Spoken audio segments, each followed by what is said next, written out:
Guys, क्या आप लोगों को पता है कि एक बार नासा ने अपने एडवांस्ड साउंड रिकॉर्डर से सूर्य यानी कि सन की साउंड को रिकॉर्ड किया और उसके बाद वो साउंड उसने दुनिया को सुनाई भी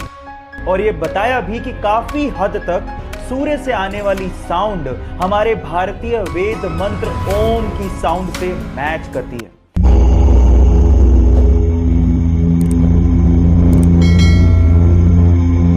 हम वैसे भी हमारे भारतीय पद्धति में सूर्य को देवता मानते हैं और अब तो साउंड भी ओम से मैच करती है। So proud to be